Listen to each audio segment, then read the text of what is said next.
I'm going to start and end this journey with a question. And questions need answers. Are you ready for the journey? Well, let us begin. I want to walk you through and talk you through the struggle of our American history. That's right, some of our American history to get you to a point. I ask God to use me to a microphone and as a microphone to bring this joint to life so that we can inhale deep and exhale our vote so that we can keep moving forward. So I asked you a question. I'll ask you again. Are you ready for the journey? Well, let us begin. 1619, Jamestown, Virginia, slaves were on the scene. Cheap labor with newborns became free labor to use on and in again and again and again for free. 1776, the Declaration of Independence was in the mix and DJ Slave Master was on the turntables. He was turning the tables on us. You see, the records were black and we were being cut and beaten and scratched and played until broken. That's a fact. As Americans sprayed these words as truth while owning slaves, it was written by them, but they couldn't comprehend its true relevance. Oh, the words were so elegant. We hold these truths to be self-evident, that all men are created equal, and that they are endowed by their Creator with certain unalienable rights, that among these are life, liberty, and the pursuit of happiness. This statement wasn't true to them, but it was true to Him. And so unbeknownst to them, it was a premonition of what will be. You see, because it doesn't matter. At the end, God gets the victory. Amen.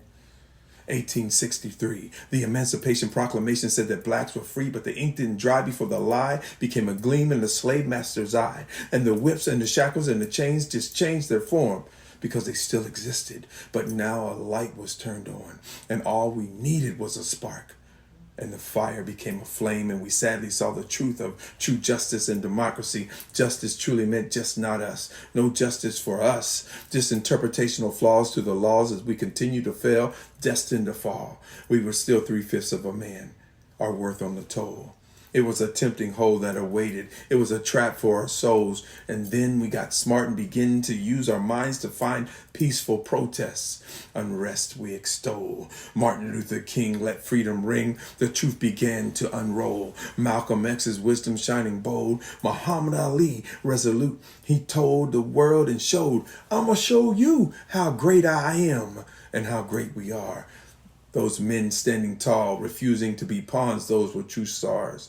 And yet we find ourselves asleep, thinking we have a piece of the American dream. But it was a dream deferred. How could we forget Langston Hughes gave us that word? Paul Laurence Dunbar gave us a mask. Frederick Douglass had the audacity of hope to ask, why am I a slave and why aren't I free? Harriet Tubman was working hard on the railroad, working hard every day so that you and me could find glory, much more than old glory. Before the flag was black history. You see, black history is American history. So when are we all going to wake up and take up our voice and use our power to vote? Back before you and me, people fought for our liberties as others were given them freely. We were hung, tied, beaten, shot, and even died trying to get our vote in. You see, we wanted the right to vote no matter how hard it seemed. We did more than dream. We knew it would give us change. We Americans marched for it from day to day to midnight hours to men in white sheets burning crosses for fear. When the cross we knew full well, and in it we cast out all fear. And were willing to bear and forbear and even forgive. We were willing to die for it so that we could all live with rights. Bob Marley said it best. Get up, stand for you. You know the rest of that song. It's been a long, hard road, but the 13th, 14th, and 15th Amendment came, and yet we still had to fight until eventually our vote we could claim. And after all that, you want to be complicit and complacent and complain about racism and other things like that? You better register and vote and get out there and vote and get your head out of the basement and bring your power to the box. You better vote. The alarm clock is ringing, it's falling off the nightstand.